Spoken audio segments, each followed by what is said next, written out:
Let's go for to our next speaker. Yeah, Let's see if I can get things up and running here. Yeah, here we go. Perfect. We see you loud and clear and hear you as well. Perfect. Thanks for allowing me to be here.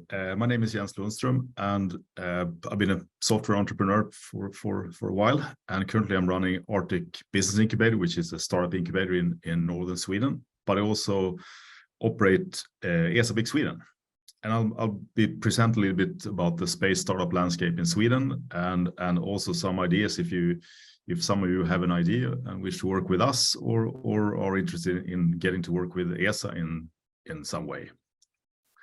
So, but first, I thought I'd just take the chance to hopefully not insult anyone present, but just give a quick intro on who's who in the space sector, because there's lots of acronyms flying around here, and it's important to just get these different organizations into perspective. And first of all, I mean, we have the European Space Agency, which was created in 1975 with 22 membership states, and Sweden was actually one of the founders of this, together with I think 6 or 8 other countries. And as in essence, ESA plans and fly things in space. We also have a new actor called from the European Agency or the European Union, EUSPA, and they tend to, I know we'll be hearing more from them, but this organization tends to focus on using things that are existing in space or using data from space, but not operating or flying things themselves in space. And then, for example, in Sweden, we have the National Space Agency, and these are the organization that pays for the things that are up and flying in space, and also in some cases operating. But this is like a rough segmentation, and anything military defense and security tends to be either on national level or very separate from these organizations.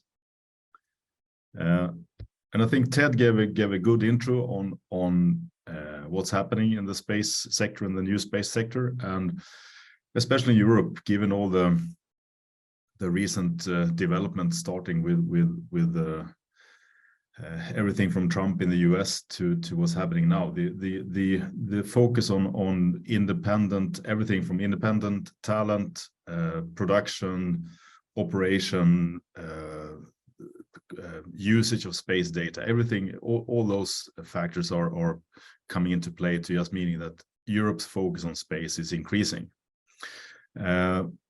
I mean, obviously, Germany, France, and UK are drivers, those are the biggest nation here. Sweden is very well positioned. We have a strong background in aerospace from that type of industry. So probably we're a little bit pushing beyond our weight class, as in that we have both from basic research to students at KTH and Luleå Technical University to an existing space industry, to we actually are flying satellites ourselves, and hopefully within short, either from S-Range in Kiruna or Andøya in Norway will be launching satellites hopefully during this year for the first time from mainland Europe. So there's lots of trends that are like coming into play that's going to really impact the space sector in the coming years. Then we can look at, I mean, the downside is that the whole access to capital and innovation is, we're roughly 5 to 10 years behind the US in this. And if we look at the market for the space sector, I mean, you can, there's lots of different reports and different ways of describing the space sector, but overall, 50% of the market is in the US, 25 is Europe, and 25 is China, India, Asia. And that is a little bit different depending on how you define the market. And especially the US market, 50%, half is government and half is private public.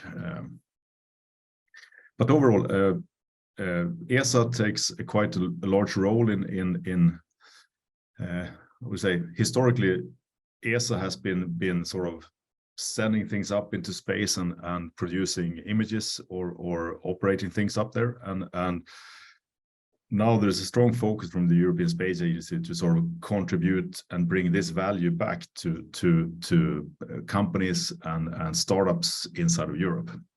And this is a little bit where I come into play. There's a couple of places if you I mean, any one of you listening are trying to find out if you could start working with ESA or supply things to the space sector, and these are some good inroads for you then. There's a sort of brand or part of ESA called ESA Space Solutions. ESA Space Solution operates one program called ESA Business Application, which is for a little bit more mature startups, much more mature companies, perhaps, and probably Unibap is a company that will be, or perhaps is already inside one of those areas.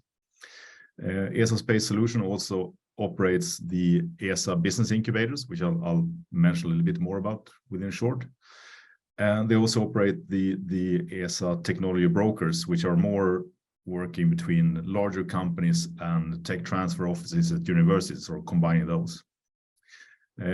ESA also has a activity on called Field Labs, where they within Europe they're setting up a couple of field labs that are like focusing on the field lab in Sweden is in Gothenburg, focusing on AI and satellite images. And there are some other field labs being set up in other parts of Europe that are focusing on other like special technique areas. And this could be a good test beds where you could find competence or support if you need to test some specific product services that needs either that has some space connection.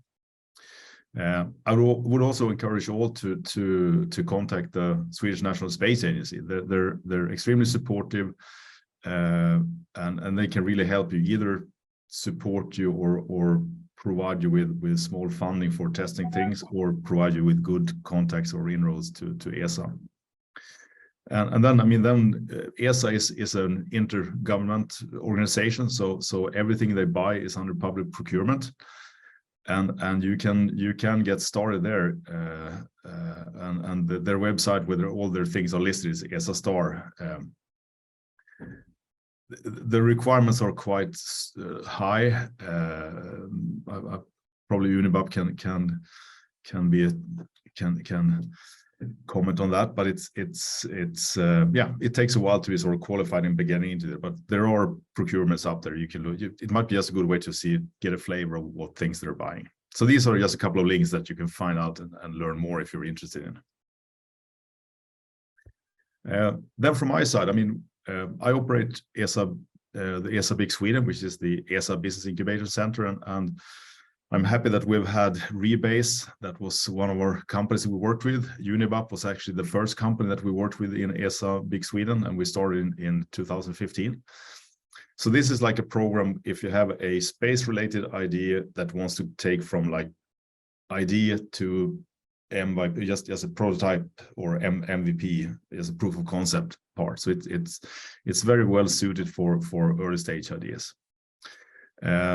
We select startups 3 times per year, so you can apply. You just provide your business plan and your project plan, what you want to do, and this can give you access to ESA experts, ESA data, and obviously there's a funding mechanism in place where Vinnova and ESA will fund you with 50,000 euros for performing the work, and then you can choose if you want to work with either us here in Arctic Business, or Uppsala Innovation Center in Uppsala, or Ideon in Lund, or Innovatum in Trollhättan. So you can pick the site that has the best competence for you, or is closest to you, and work with one of us 4 incubators. The requirement that for somebody to apply is that there has to be a innovative idea with clear space connection, and with that we just mean that there needs to be something special that you need from us that you can't get from your local business incubator. You can work with, for example, Arctic Business just normally, but to qualify and get into the ESA big part and get access to that funding, there has to be some need that you need to get through ESA or one of our experts that you can't get from anywhere else. Then there are some formalities. Can't be a company older than 5 years. It has to be a citizen or from one of the membership companies, and You don't have to have a company to apply. We can start it once you have been accepted. So those things are all easy to work through. And I really encourage you, if anyone here listening has some idea, wants to follow up on this, just contact us. It'll save you time and save us time if we work with you a little bit beforehand, helping you with the application, discussing your ideas, and just preparing you for coming through the whole application process. ESA is can in some forms be a little bit bureaucratic and heavy to work with. So with that, just again, check out the ESA Big Sweden website or email myself or generic email address. We do have a hackathon coming up.